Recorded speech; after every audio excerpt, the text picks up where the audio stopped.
Vamos a insistir, ante todo, en lo que constituyó la temática del día de ayer. Ayer nos referíamos muy específicamente a las reglas básicas de la yoga. Estas eran, siempre desde mi punto de vista, la profunda atención, la serena expectación y la correcta adaptabilidad. Si una persona está profundamente atenta, automáticamente el pensamiento deja de funcionar. Significa que está más allá de las cualidades del propio pensamiento. Si hay profunda atención,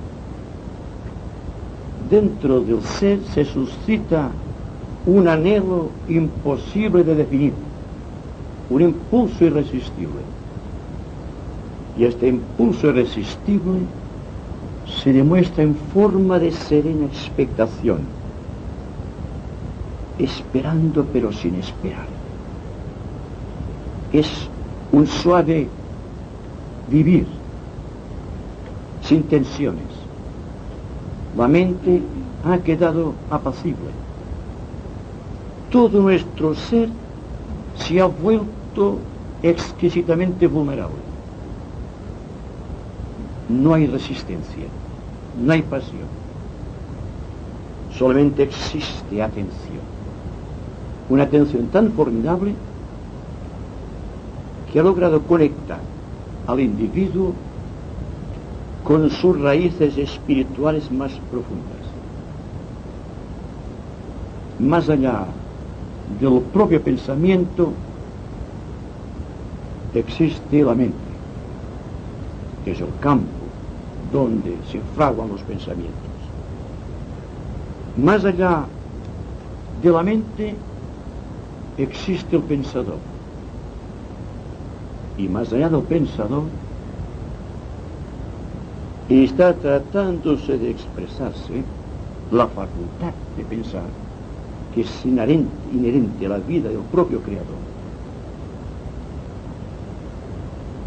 Dijimos que la verdad está más allá de todo compromiso de carácter individual, que está más allá de todo conocimiento, que está más allá de toda pretensión de carácter individual.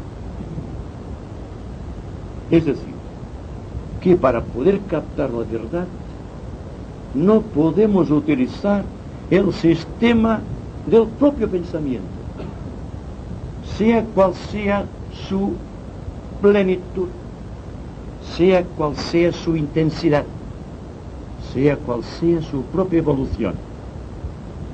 Entonces, la pregunta, la interrogante que se presenta a nosotros es lo que va a constituir la temática de nuestra conversación de hoy. ¿Qué hay más allá de la mente? Es un tremendo desafío. Yo diría que es el atajo que buscábamos a través de todas las prácticas individuales y de todas las disciplinas. Ustedes saben que dentro de la mente coexisten dos tipos de expresión. Una que llamamos concreta o intelectual y otra que llamamos abstracta. Es como el humo que sale de la chimenea, compacto al principio, pero que después se va diluyendo dentro del espacio. ¿Hay alguna diferencia entre la mente concreta y la mente abstracta? Es solamente de grado. Hablamos todavía en términos de mente. La mente lo que ha realizado que por su propia expansión, por su propia evolución, se ha confundido con el propio espacio y técnicamente ha dejado de existir aparentemente como pensamiento. ¿Qué hay entonces?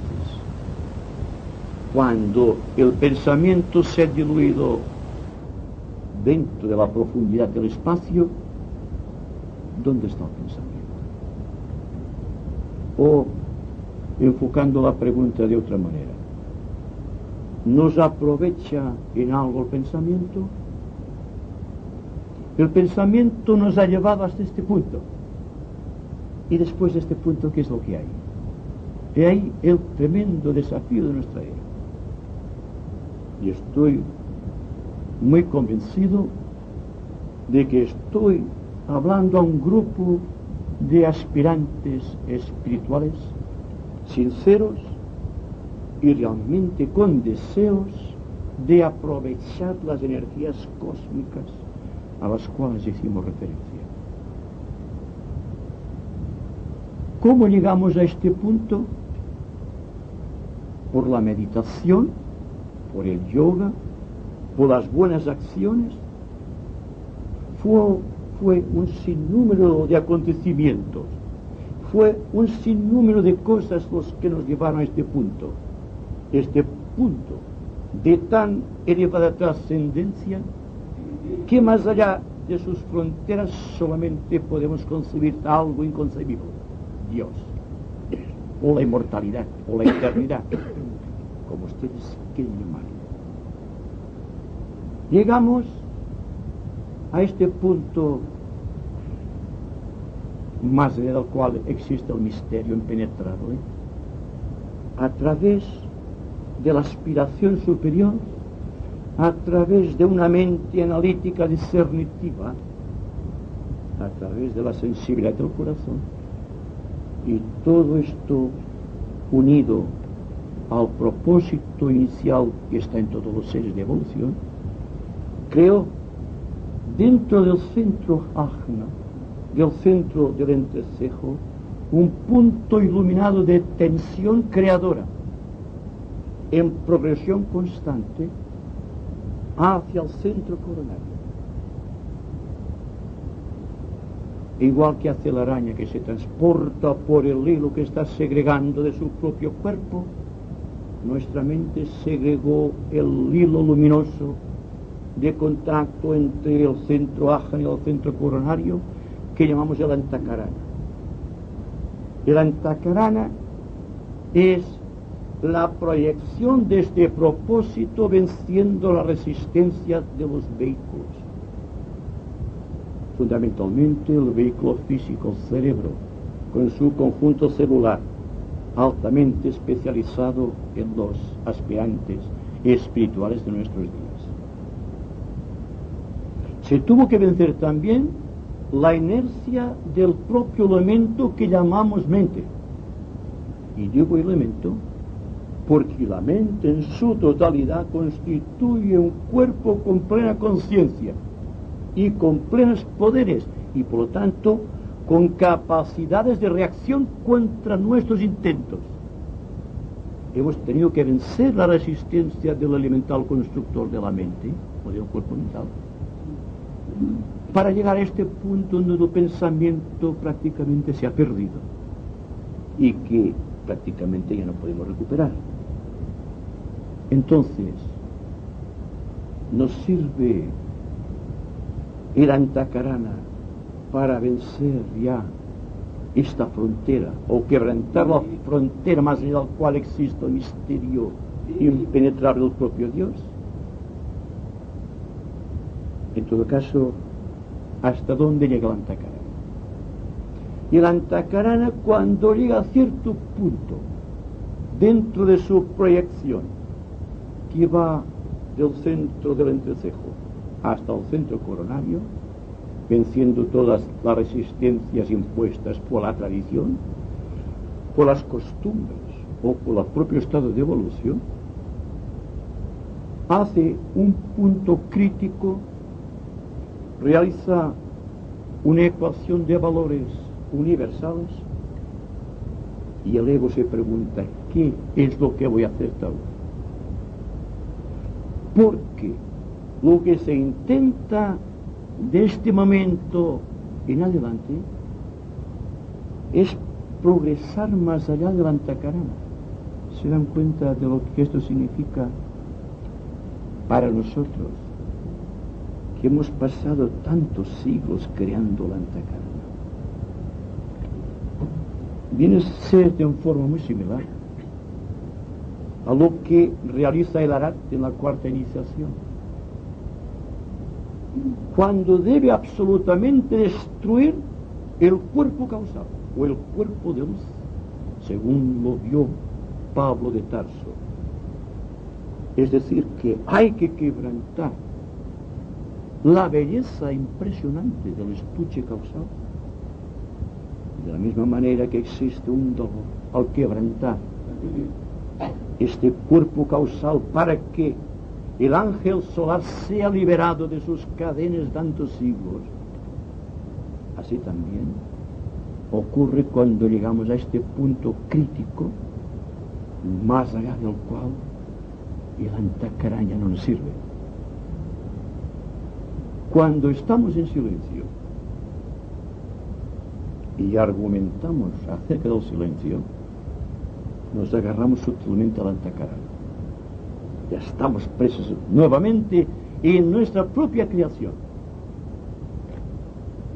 Estoy hablando del yoga que corresponde no a la quinta subraza de la quinta raza.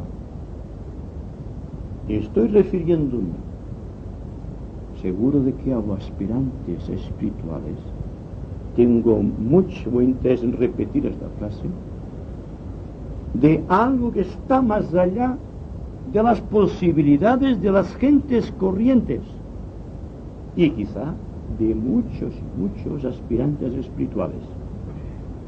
Es este punto dentro del cual todo cuanto se ha creado por esfuerzo del entendimiento y de la propia voluntad debe ser rechazado, sin esfuerzo, pero rechazado.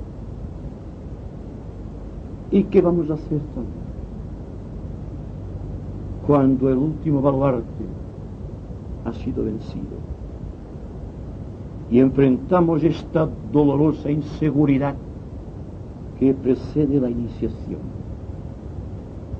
esta tierra ardiente que ha sido trascendida y este árido desierto lleno de incertezas y lleno de sufrimiento indecible para el alma timorata.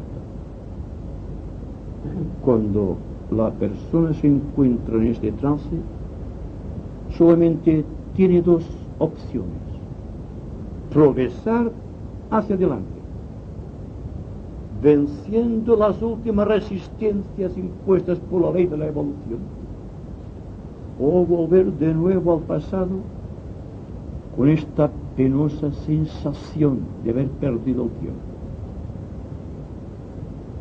Y voy a explicarles cómo se opera secretamente en el individuo esta potente proyección de fuerza que conduce a lo eterno. Todos, absolutamente todos cuantos estamos aquí, hemos tenido momentos de absoluta inseguridad o de perfecta y absoluta soledad, lo cual significa que hemos tenido mucho miedo de enfrentar la propia soledad, porque la soledad siempre es el preámbulo o el preliminar de un gran misterio, el misterio de síntesis, el misterio del corazón, porque cuando la mente ha llegado a cierto punto dentro de su expansión natural, automáticamente se abren las compuertas del corazón, y es entonces el corazón el que debe dictar la última palabra, el último proyecto, la última resolución. Es decir, que cuando hemos tenido un momento de absoluta soledad, que era síntoma de nuestro propio grado de evolución, hemos retrocedido. ¿Cómo? ¿De qué manera? A través de la diversión, a través de los afectos múltiples, a nuestro alrededor a través de los propios conocimientos esotéricos? ¿Quién sabe? Lo interesante es que hemos retrocedido, espantados ante el tremendo dilema de la propia soledad. Yo digo que Agni Yoga debe arrostrar el misterio absoluto de esta soledad del corazón y de este gran vacío dentro de nuestra mente y proseguir adelante sin ninguna entacarana, sin ningún báculo donde apoyarse en el camino, y entonces experimentar el silencio inefable que es precursor de la propia verdad. No podemos alcanzar la verdad por el simple raciocinio, ni aún por el propio discernimiento. ¿Cómo podemos discernir sobre algo que es eterno? Podemos agarrarte el aire con las manos. Se nos escapa. Es fugitivo el aire, ¿verdad? Pues la verdad es todavía más fugitiva que el aire, y lo más sutil que pueda existir en la vida de la naturaleza. Hay que atreverse a dar este tremendo salto hacia el vacío creador. Y esto se logra progresivamente venciendo temores y resistencias mediante la atención, mediante la serena expectación, siendo no reflexivos, sino realmente adaptables. Porque si somos reflexivos, detenemos el curso de este movimiento eterno. No es que diga, dense cuenta que no digo, que hay que dejar el yo, que hay que dejar la disciplina mental o la disciplina que corresponde a la personalidad o este aspecto integrativo de la conciencia. Les digo simplemente una verdad que tarde o temprano deberá hacerse carne en nuestra vida personal, y es el salto que deberemos dar al vacío de la propia conciencia, en donde no existen ángeles para recogernos y en donde no sabemos si existe un proceso de aniquilación. Solamente hay que avanzar dentro del silencio, y cuando estamos muy atentos, de una manera muy suave, estamos dando este salto. Nos estamos habituando a trascender las barreras de la propia conciencia. Estamos hablando en el sentido muy técnico, en el centro de la constelación de Libra en nuestro corazón. Porque hay una gran relación entre la constelación de Libra, el cuarto chakra que es el del centro del cuerpo etérico, entre el cuarto rayo que es el centro de todos los rayos, entre el cuarto reino que es la humanidad en su conjunto, y entre todos los cuatro dentro del sistema septenario, dentro del cual forzosamente ocupará el centro. Así que no buscamos desequilibrar la balanza y decir somos mejores o peores. De esto se encarga el dios Osiris, que es el que pesa simbólicamente las almas de los hombres. Nuestra misión es el equilibrio que nace cuando hay distensión. Y hay distensión cuando hay atención, cuando hay una observación muy serena de los hechos, cuando nuestra mente ha sido desgastada al extremo de resultar completamente inservible para los pensamientos banales y sin fundamento.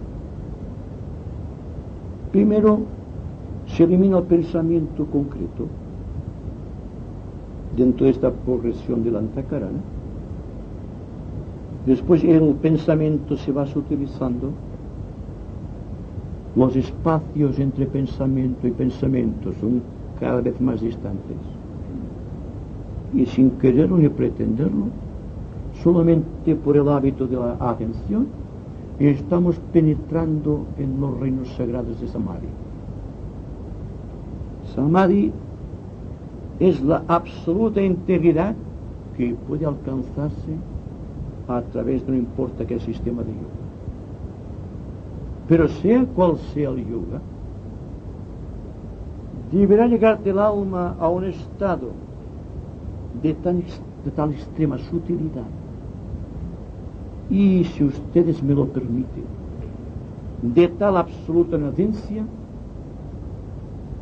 que dentro del ser se verifique la gran alquimia creadora, mediante la cual se han equilibrado los opuestos y la persona se ha convertido en un maestro de compasión y de sabiduría. Nuestro empeño supremo es realizar la vida en nuestro interior, y es liberar la vida allí donde la vida esté presa. Cada una de las células de nuestro ser está pendiente de este absoluto proceso de integración superior. Y nosotros, que aparentemente estamos realizando el silencio a través de una serena expectación o de una gran adaptabilidad o de una mente muy flexible y adaptable, estamos enviando a todas estas vidas menores que componen nuestro esquema tan complejo, físico, emocional y mental, de todas las dádivas superiores que pertenecen al ambiente cósmico, aquello que en términos místicos llamamos los dones del Espíritu Santo. Y cuando se ha producido este silencio y no tenemos la mente en disposición de perpetuarlo por el interés cualitativo, se prolonga hasta el éxtasis. Es decir, que la diferencia entre una persona normal y corriente, entre un aspirante en el sendero y entre un discípulo en el corazón del maestro, es solamente medido en grados de silencio. Un silencio que en los primeros tiempos es autoimpuesto. Le sigue después un silencio autodirigido, hasta llegar un momento en que el silencio te absorbe. Ya no puedes luchar contra el silencio. Tú y el silencio eres la misma cosa, o sois la misma cosa. Así, cuando estamos avanzando por estas silenciosas avenidas, se están produciendo dentro de nuestro ser aquello que técnicamente, esotéricamente llamamos iniciaciones. Una iniciación, siempre desde el ángulo de vista de Agni Yoga, es medido por grados de silencio espiritual. La mente ha desaparecido como motor inductivo de las cualidades y de los esfuerzos de la personalidad. Y ustedes preguntarán, entonces, ¿qué o quién está regulando el proceso? Es el propio plan del Creador que se está manifestando a través de este silencio expectante. No tendría en realidad ningún valor el hecho de introducirnos dentro de un nuevo yoga que no nos diese la absoluta seguridad de que dentro del mismo no se pueda reflejar la voluntad de Dios o del Creador. Un silencio sin esfuerzo, un vacío no impuesto por disciplina. La mente, ya sea discriminativa, ya sea discernitiva, se mueve siempre dentro del campo de los opuestos. Está constantemente eligiendo, está constantemente autotorturándose. Pero ni la disciplina, ni el esfuerzo, ni la tortura, ni el gobierno despiadado impuesto a nuestros vehículos nos va a liberar. Solamente cuando cesa el esfuerzo, cuando cesa la disciplina, cuando no existe sino un silencio apacible, es cuando estamos realizando dentro de nosotros aquel plan impuesto por el Señor del mundo desde el principio de los tiempos y que puede resumirse en la frase bíblica: vosotros sois hechos a imagen y semejanza de vuestro Creador. Y como que nuestra mente es de la propia sustancia del Creador, lo que realmente hemos hecho de importante es que hemos dejado los pequeños avatares de nuestra pequeñísima vida personal en manos del Creador, para que sea este el que a través de nosotros imponga su ley, y si así debe ser su propia disciplina. En todo caso, tal disciplina estará más allá y por encima de nuestras capacidades de comprensión actuales. Pero sí podemos asegurar que si estamos completamente atentos, no digo reflexivos, si estamos serenamente expectantes, observando todo, no con curiosidad, sino con interés, este milagro, parece un milagro, ¿verdad?, se estará realizando en nuestro corazón, y cada cual, según sea su propio signo astrológico, realizará en cada uno de los pétalos de su corazón alguno de los 12 trabajos impuestos por la ley de evolución a Hércules, al discípulo inicial.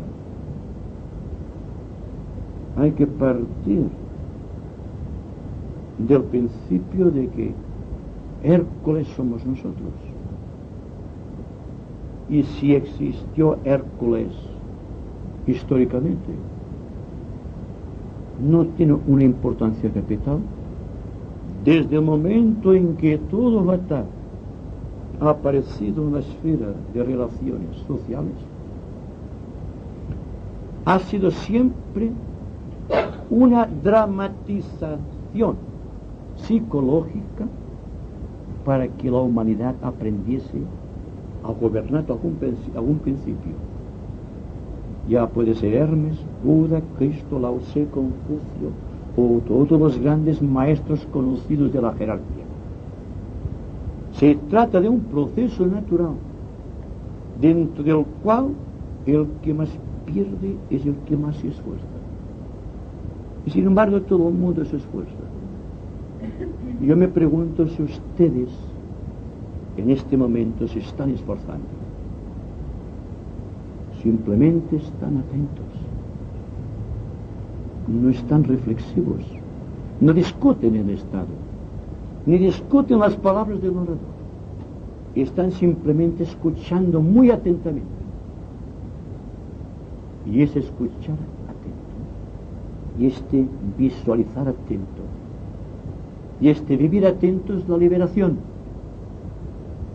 No existe otro camino a llegar a este punto en donde el antakarana se ha hecho inservible para las necesidades del pensador.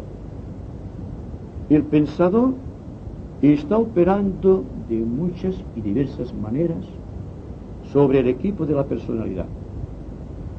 con la imposición mental o autocontrol, por la mente discernitiva, por el constante discriminar y por la constante elección entre dos campos en conflicto.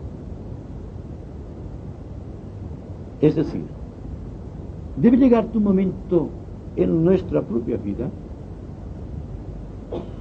en que el libre albedrío o la pequeña voluntad debe ceder el paso a la voluntad superior, para que sea esta voluntad la que regule el supremo aspecto divino de la vida, manifestado siempre en forma de quietud, en forma de silencio. Pero dense cuenta que la plenitud y que el silencio contienen el más tremendo dinamismo creador, porque una persona será creadora solo cuando deje de actuar en forma discernitiva o en forma discursiva o en forma voluntaria. La inspiración jamás viene al individuo por un acto de voluntad, sino que le viene impuesto por una afirmación superior, cuyas raíces son eternas y que por lo tanto carecemos de datos específicos para medir tamaña grandeza. Todo cuanto hace el hombre, el ser humano me refiero naturalmente, todo cuanto hacen las religiones organizadas es tratar de presentarte una imagen de Dios que lógicamente no responde a la verdad ni a la realidad espiritual. Es un modelo impuesto en el tiempo como una meta fija y a tanto de plazo, imponiendo a la persona una serie de ejercicios y una serie de autoafirmaciones que la separan más que la unen a la propia divinidad. Hoy se asegura en medios religiosos que Dios ha muerto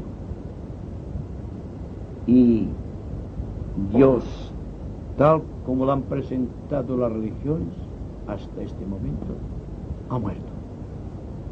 Solamente existe el hombre religioso,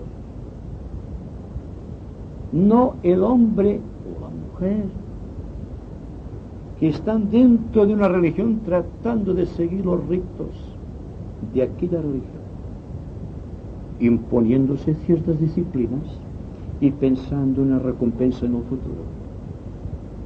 Si la persona en este momento vive sin tensiones y sin conflictos, ¿para qué quiere disciplinas?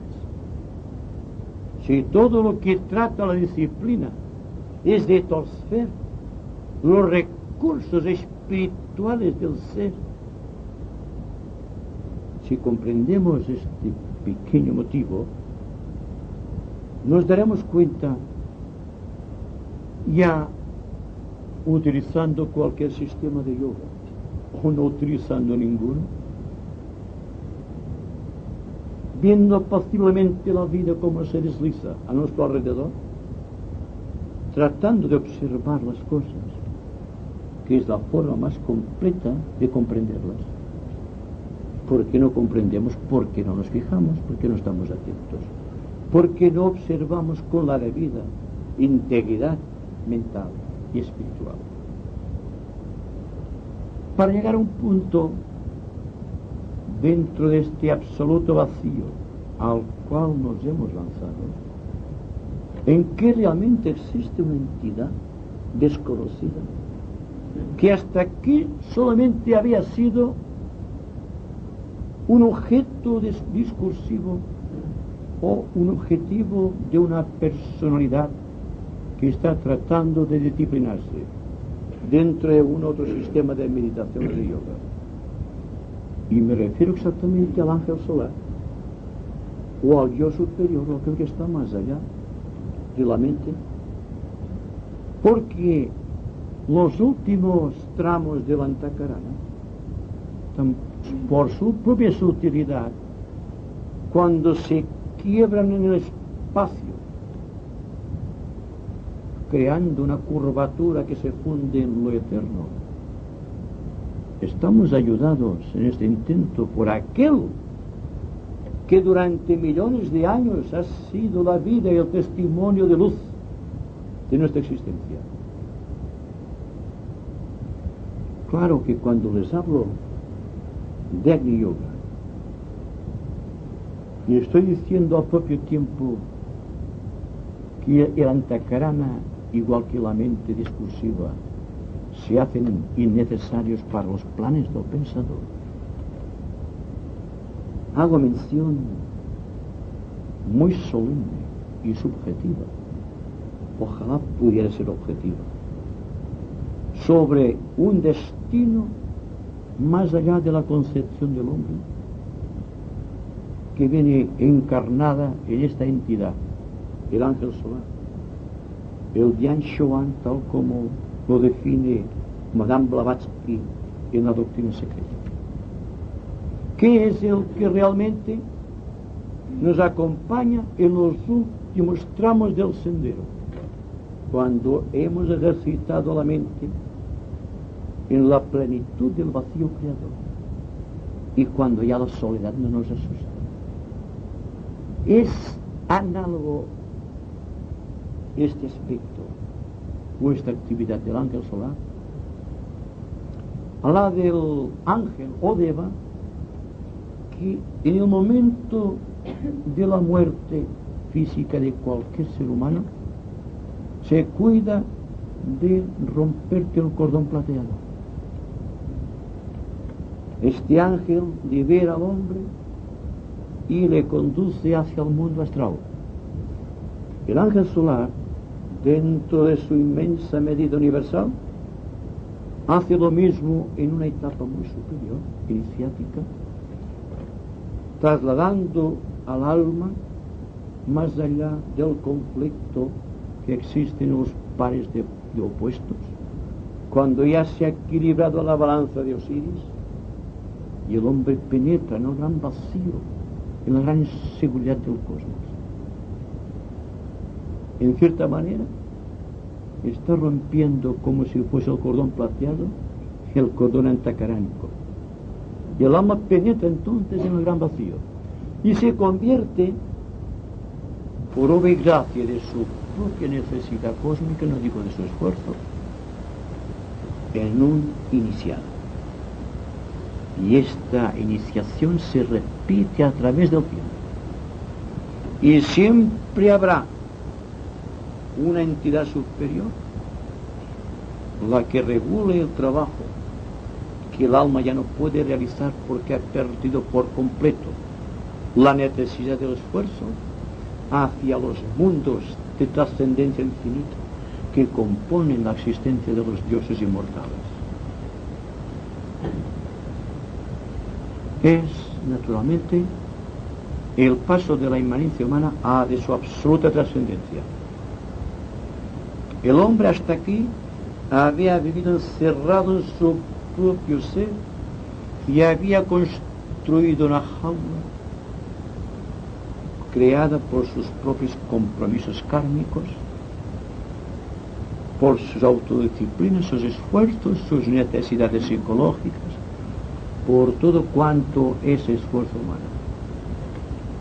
Y dentro de esta jaula, de este cúmulo de expresiones kármicas, como pájaro herido que intenta remontar su vuelo, así estaba el alma del hombre, o está el alma del hombre. Y este fragmento de vida divina encerrada en la jaula, que era por las propias limitaciones kármicas, es el ser inmanente. Entonces, les estoy hablando en términos muy distintos para que vean el proceso. Cuando pasa la inmanencia absoluta trascendencia, cuando la gota no se sumerge dentro del océano de la vida de Dios, sino que es la vida de Dios en cada iniciación que llena con parte de su absoluta conciencia aquella pequeña gota. Así que un iniciado siempre es una gota humana llena de la gloria divina, en expansión constante dentro del círculo infranqueable de nuestro universo. Y naturalmente llegará un momento en que Hércules, el ser humano, en la integridad de sus funciones,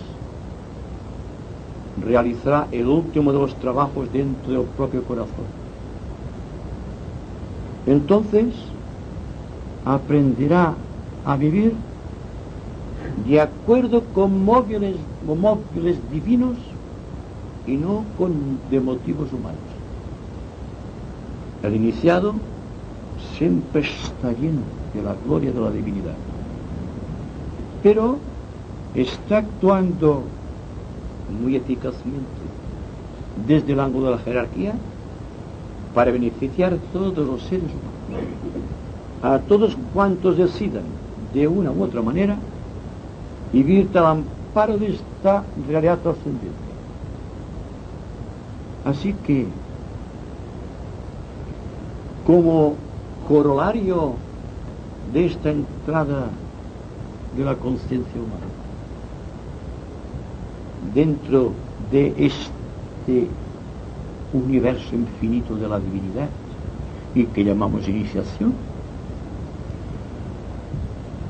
se realiza siempre bajo el tópico de lo que anteriormente se nos ha dicho, que es la perfección dentro de un signo astrológico, porque Hércules debe ser perfecto en cada uno de esos signos. Debe ser perfecto también dentro de su propia línea causal de rayo, y también debe llegar a realizar un arquetipo de perfección. Y este arquetipo de perfección es el adepto, el ser humano.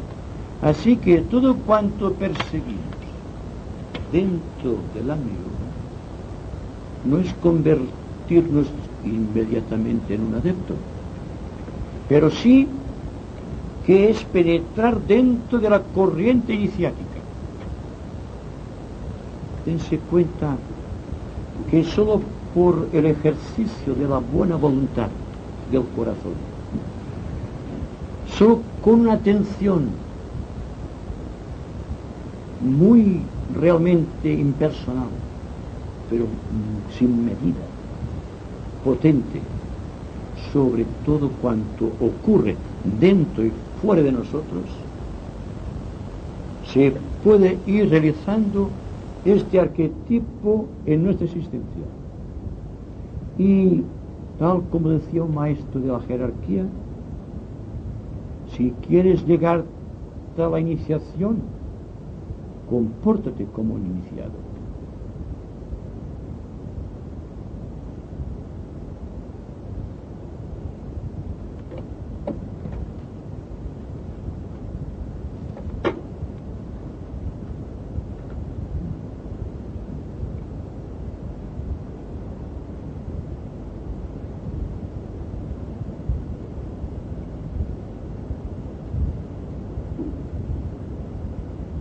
¿Tiene alguna pregunta que hacer?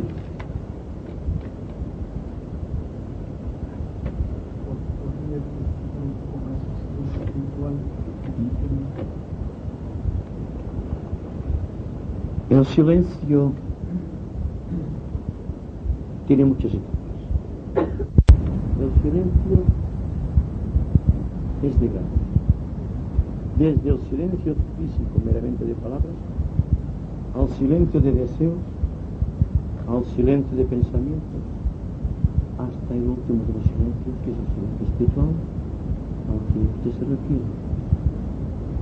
Pero todos son de la misma sustancia, o de la misma esencia.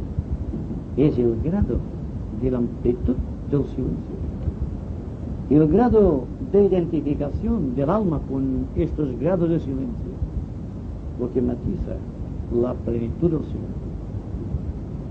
Si naturalmente empleamos la atención, dense cuenta que es muy práctico, eligiendo palabras convenientes, palabras oportunas, palabras con sentido, palabras no hirientes.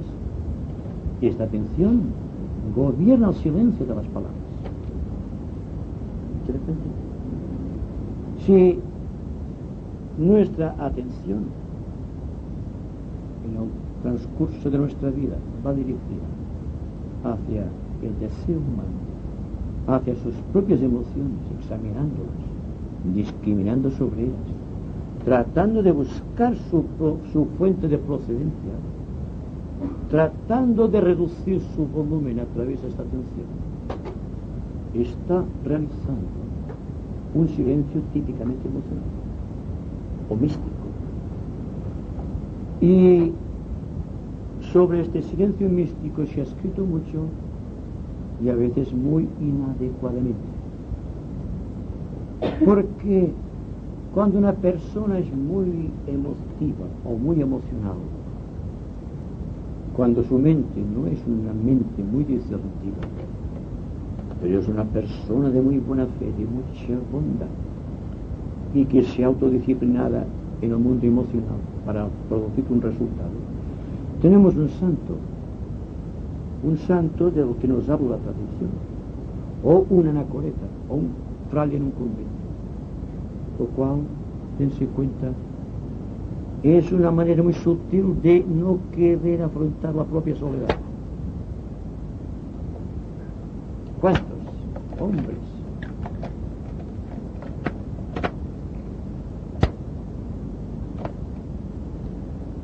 ¿Cuántos hombres y mujeres de muy buena voluntad han fracasado dentro del silencio espiritual porque lo han hecho emocional? Un silencio espiritual es compartir la belleza de la divinidad que has hallado en tu propio corazón. No es un retiro dentro de una sociedad sufriente. Es una imagen del miedo impuesto a las almas timoratas que se han cansado en la lucha en las primeras etapas del silencio. ¿Y cuántos seres humanos en tantos y cuantos conventos y monasterios no han fracasado en su intento espiritual? Y cuán poca santidad hay en aquellos que se han refugiado en el interior de una cueva como un eremita, como un ermitaño. Si lo que busca la vida en nosotros es la plenitud de las funciones sociales, es la fruición de compartir los dones del Espíritu Santo, entonces nosotros, cuando buscamos el silencio realmente espiritual, comprendemos estas cosas, y viendo que la vida social es cada vez más apremiante en nuestro corazón, nos decidimos por descubrir el último gran secreto o el último gran misterio. Y entonces nos introducimos en la cámara secreta del corazón, que es donde se halla el silencio realmente espiritual. Y a fuerza de silencios espirituales, venciendo la resistencia del tiempo, hacemos surgir a Hércules triunfante dentro del propio corazón. ¿Y qué hay más allá del corazón? Solamente sabemos que el corazón, por motivos de semejanza, está reflejando el amor de Dios, que, como todos sabemos, si esotéricamente hemos leído tratados esotéricos, pertenece a la línea del amor, siendo la evolución de su propia existencia lógica la expansión del amor a través de su corazón, palpitante. Y que todo cuanto signifique universo, con sus planos y sus dimensiones, sus reinos, razas y especies, no son sino prolongaciones de los latidos de este corazón de amor. Y es por tanto que el corazón, tal como es prescrito en el yoga, tiene tanta importancia para el discípulo mundial en estos drásticos momentos de cambio de eras.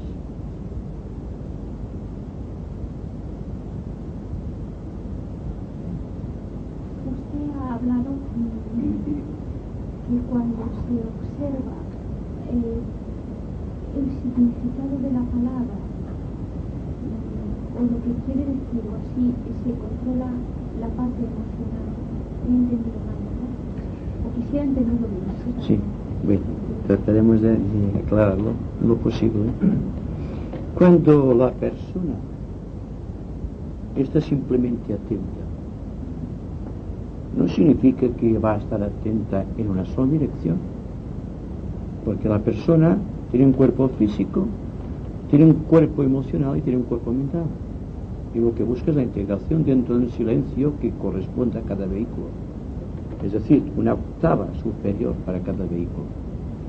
Entonces, cuando hablaba de las palabras, estaba refiriéndome exactamente a que la persona debe cuidar sus palabras con gran atención. Y hay un motivo muy psicológico en ello.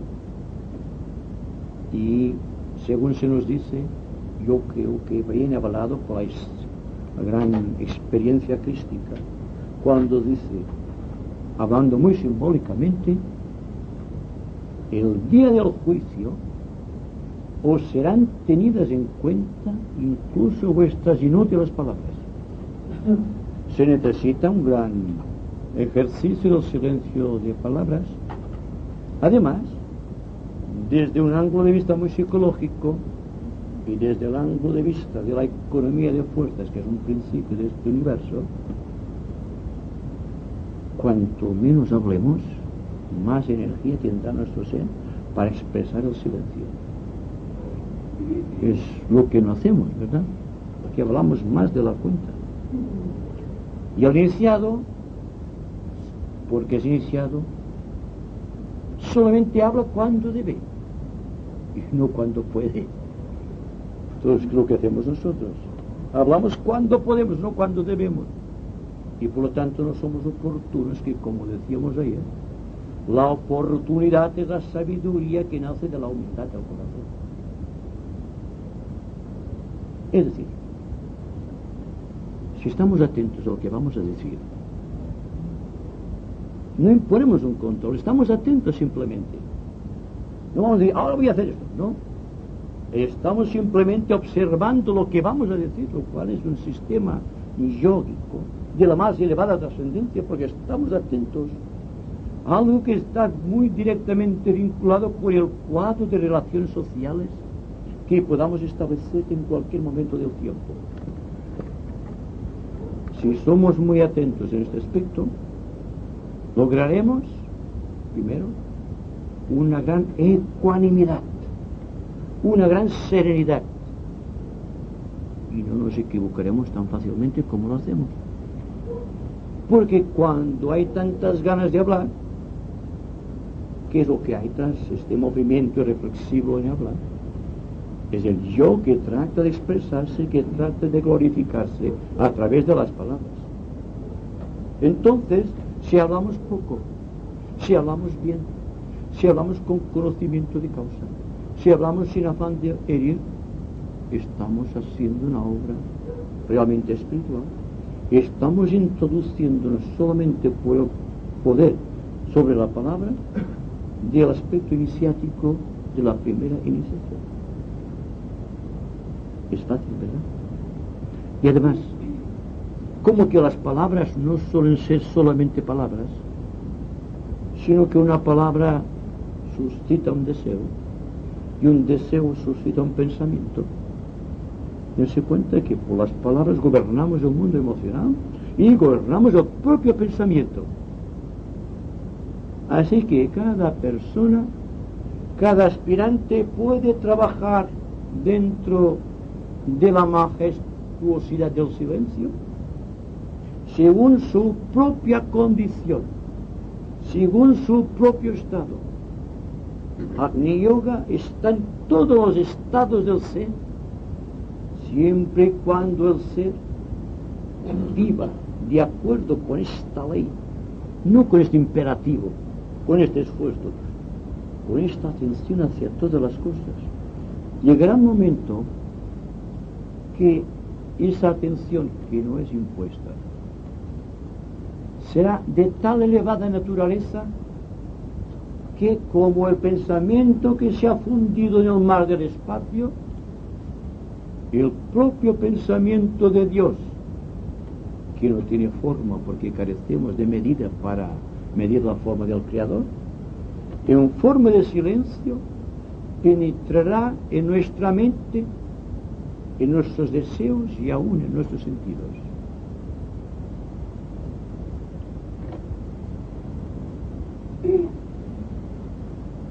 Vamos a ver, si yo le he entendido bien, lo que se saca en conclusión es algo que parece a primera vista una paradoja. Usted tiene que olvidarse hasta de la tacarana. De cierto modo, para ser aspirante hay que olvidarse hasta de que se es aspirante. Callarse, seguir para adelante y a ver qué pasa. Olvidarse de conocimientos esotéricos y conversaciones de salón, callarse y arreando a ver dónde llegamos. Exacto. Además, hay otra cosa. Dense cuenta del proceso. El hombre está constantemente deseando cosas. Primero desea una cosa pequeña, la consigue, no se libera, progresa en el mundo del deseo. Otra cosa superior, la consigue, no está contenta, ¿verdad? Otra cosa. Y cuando ha llegado una acumulación de cosas tan interesante que llega a la propia idea de Dios, ¿qué es lo que separa al hombre de Dios? El deseo de Dios, ¿verdad? La idea de Dios. Entonces no puede haber liberación cuando existe una idea preconcebida de Dios. Naturalmente, si vamos pensando, si soy un aspirante, claro, como soy aspirante, y mires a los demás así. Y ya es un momento, un motivo de orgullo espiritual. No digo que no existan fundamentos y cualidades para poder hacer esta distinción en un mundo agonizante, que vemos por doquier lo que está pasando, y en manera alguna nos sentimos identificados con nada de lo que pasa de este tipo. Pero si damos cuenta que el silencio es tan sutil que ahora yo mismo debería callarme. ¿Es verdad? ¿Es verdad? Pero claro, si hay otra pregunta, pues hay que contestar.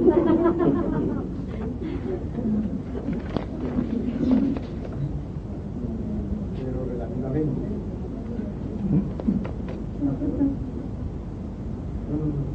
Igual, cualquiera.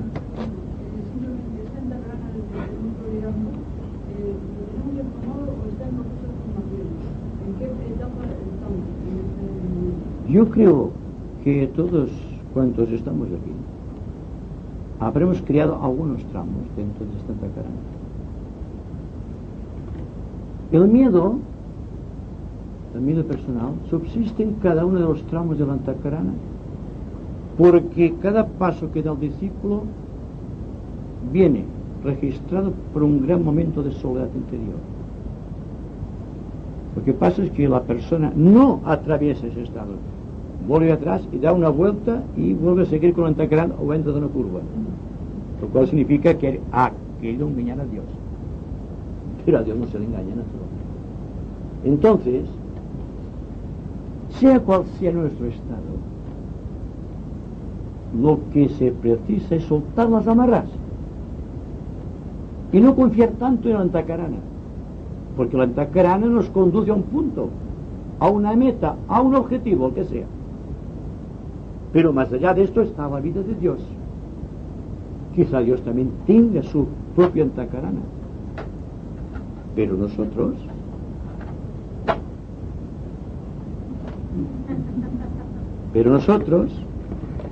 deberemos prescindir de esta tacarana Si queremos progresar, es lo que decía el amigo.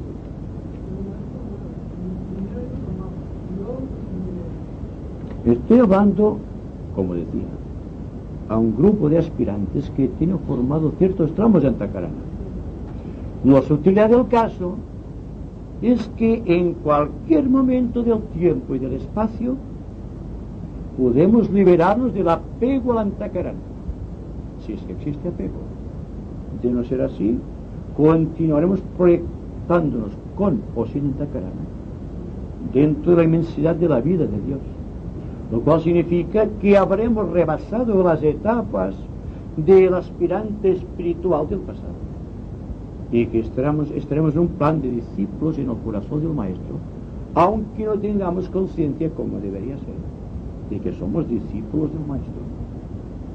Y todos sabemos que los pobres maestros tienen que refugiarse en los Himalayas, en el Tibet o en Zambal, para no escuchar las plegarias de sus discípulos. O cuánto los discípulos están pidiendo en nuestros días de gran tensión, porque tienen que trabajar en el silencio, ¿verdad? Ellos nos muestran el camino, el silencio imperante en Zambala, el silencio imperante en la jerarquía y el silencio imperante en cada una de las ramas de la jerarquía. Son parte de este gran conjunto de silencio que envuelve la vida de Dios. Y todos deberemos ser, de una u otra manera, testigos de esta luz, esta irradiación, que lleva como consecuencia liberación, la liberación en nuestro hogar, la liberación de las costumbres, la liberación de la tradición, la liberación de la propia liberación. ¿Se dan cuenta? O de la idea de la liberación. Un señor que me quede.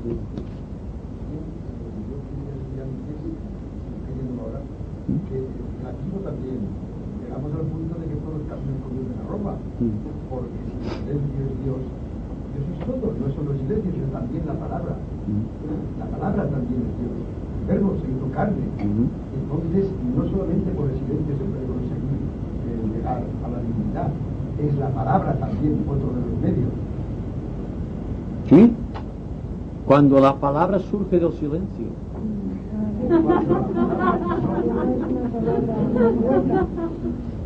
Es que dense cuenta de una situación.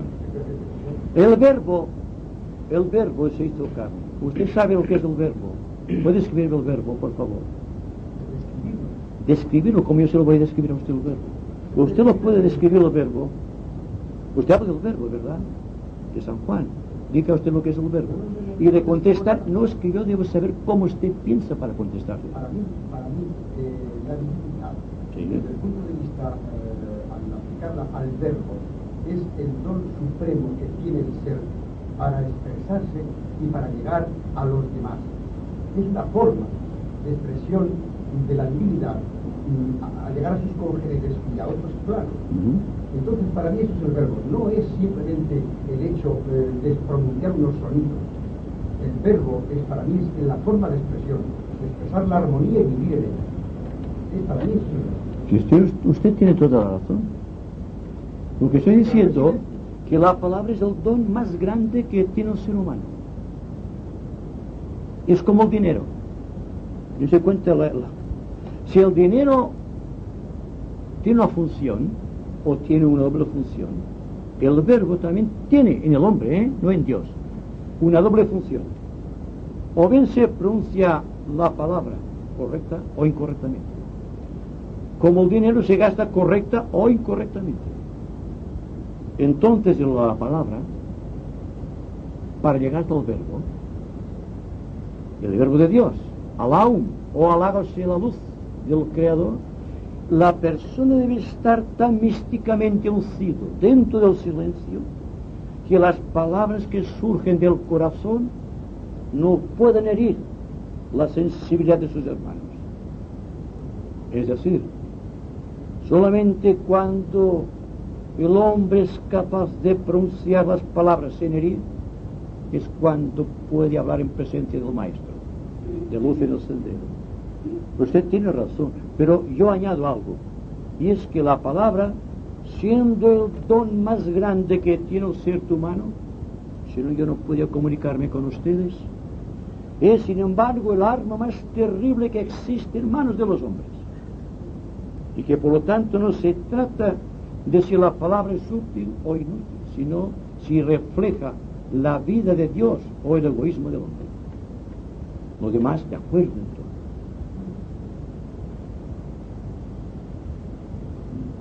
Quería preguntarle si se está haciendo yoga, porque usted habla del pensamiento, pero para escribir hay que pensar. Entonces, yo me doy cuenta de una cosa: cuando estoy con los ojos investigando algo, cuando estoy escribiendo al sonido en mí misma, no tengo idea del tiempo, no tengo idea de nada más que de aquello. Y cuando después vuelvo a mi ser, digo, anda, si ya ha transcurrido tanto tiempo. O sea, entonces yo aunque esté pensando, estoy haciendo yoga, estoy en ese estado de yoga. Si usted, cuando está escribiendo, pierde la sensación del tiempo, solamente puede haber dos motivos. Pero muchas veces. O que usted está ausente de usted mismo, o que está en la plenitud de sí mismo. Aparentemente es un mismo ejercicio, pero no es. Porque habríamos que hablar ahora lo que es la intuición, lo que es la iluminación. Porque la persona se pone a escribir, puede perder la noción del tiempo porque, no digo de usted, naturalmente, que su mente no coordine y entonces sea movida por impulsos inconscientes, tal como pasa con muchos medios, y que me permite decir esta verdad, y que me perdone si algún medio no está aquí, donde existe una conexión con el subconsciente, que sin darte cuenta pierdes la noción del tiempo, pero te da plenitud. Yo estoy hablando de la plenitud de la yoga, no de la plenitud de un movimiento inconsciente. También puede llegar a su plenitud. No vamos a discutir su estado. No vamos a discutir su estado. Yo hablo con un grupo de personas sobre un punto muy interesante, que es que la persona se dé cuenta si realmente lo que está haciendo está guiada por el Espíritu Santo o está guiado por su subconsciente. Y esto queda para usted. Y en todos casos existe un olvido, existe una aparente pérdida de sensación de tiempo, lo cual no puede significar que exista liberación, porque la liberación es cuando, dense cuenta, cuando la personalidad en sus tres motivos específicos, la mente, la emoción y el cuerpo, el alma y la tríada, están unificadas circunstancialmente. Cuando aquello está realizado absolutamente, es la liberación. No podemos distinguir entre espíritu, alma y cuerpo, porque todo es la misma cosa. Además, ustedes saben que la materia y el espíritu son de la misma sustancia, y que la materia es el espíritu descendido a su más grado o denso de vibración, y que el espíritu es la materia elevada a su más exaltado espectro vibratorio. Y entre todo este circular de energías que van del espíritu a la materia, situamos el alma, que es el factor que coordina, si ustedes me lo permiten, en este universo de segundo rayo, es la expresión del signo de Libra en nuestra vida, una vida propia de Dios, en el cual existe un momento, otro momento y el centro del equilibrio. O hablando en términos de rayos, cuando hablamos del rayo cuarto, que es el rayo de la humanidad, a través del cual vino la humanidad a la existencia, hablamos de su aspecto místico o esotérico, que se nos viene revelado por esta frase de la armonía a través del conflicto. Es decir, que dentro del signo de Libra correspondiente a nuestro universo, o dentro de la medida del signo de Libra en su corazón, tenemos siempre dos factores. Cuando el factor está pesando más que el otro, está en desarmonía. Y existe la lucha por establecer el equilibrio. El conflicto es evidente, pero cuando Hércules ha equilibrado por completo el corazón, el signo de Libra en el corazón está completamente equilibrado. Y entonces es cuando se puede producir la iluminación, se puede producir la inspiración. Entonces la persona no se debe preocuparse, lleva un incentivo superior y puede escribir, puede pensar, o puede hablar, pero aparte de la voluntad siempre egoísta de la personalidad, sino que la personalidad está siendo invadida, si me permiten esta expresión, por la fuerza de la tríada espiritual. Y existe entonces una armonía de funciones, y entonces ya no es la armonía a través del conflicto, sino simplemente armonía. Libra descansa en paz dentro del corazón del hombre. Y el signo de Libra es el que debe regular todos los aspectos que lleva el número 4 en su constitución. Cuarto reino es la representación del signo de Libra en lo que corresponde al ser humano, o a la raza humana, o a la humanidad. El cuarto rayo es la función misma del logos de la constelación de Libra dentro del misterio de los rayos. Y el cuarto plano, el plano búdico, que es el plano hacia el cual vamos orientados a través de Agni Yoga, es el centro del equilibrio de los planos a través de la constelación de Libra. Y siempre veremos, como vimos antes, la función de Libra cuando pesa el corazón de los mortales, cuando está en manos de Osiris, el Dios creador, la omnipotencia del Padre, o aquel que trascendió el karma de todas las épocas. Hay tanto que decir, ¿verdad?, que nos cansaríamos de hablar, y hablaríamos mucho del silencio, pero si el silencio haciéndolo es más elocuente que las palabras, que es lo que vamos a hacer ahora. ¿Será por eso que valorás en el libro tuyo la voz accidente y que mandara? Sí, Blavatsky era una iniciada, por lo tanto, todo cuanto decía tenía su absoluta razón de ser. Por favor, hablando de este tema también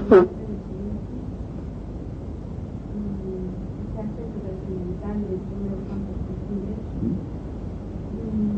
¿hay algún punto que puede hacer percatar a la persona realmente se está ausente o está en ese estado de punto? Y es que en ese punto yo creo personalmente que no se puede experimentar nada, porque sería como comprender a Dios, que sería limitarlo a la conciencia humana.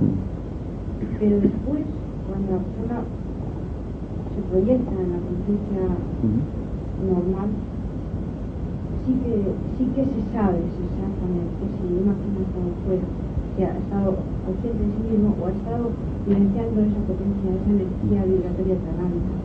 Y se sabe por una cosa sencilla que segura que todos hemos experimentado en el mundo, es una sensación de armonía. Exacto. Entonces, cuando tú hablabas de tus escrituras y de tu libro, nadie más que tú puede saber realmente si has estado en ese punto. Bien, pero es que realmente has estado transformando materia emotiva, en materia pensante, porque lo que has hecho ha sido ser canal de esa energía primera. Entonces no has pensado en ti, has transmutado, has dejado fluir la conciencia divina. Por favor, no dialoguen entre ustedes. Vamos a analizar este punto ya para finalizar. Ante todo tengo que decirle que el término ausente que ha utilizado no es correcto en el caso que nos ocupa, porque digo, hay que estar muy presente. Es decir, que lo que llamamos ausencia es la presencia omnipotente dentro de nosotros mismos. Lo demás no tiene mucha importancia. Estamos presentes, y solamente estamos presentes cuando hay atención. Cuando no hay atención es cuando estamos ausentes. Y cuando estamos ausentes es cuando se filtran todas las impurezas del ambiente en nuestro corazón. Si estamos atentos, estamos luchando eficazmente sin pretenderlo y sin sensación de lucha contra todo el contenido negativo ambiental. Dense cuenta que cuando estamos atentos, la mente está serena, el corazón apacible y hay un relajo, una relajación completa. Simplemente esto. Y ahora haremos un poco de silencio como cada día.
Que la paz del Maestro sea con todos los corazones.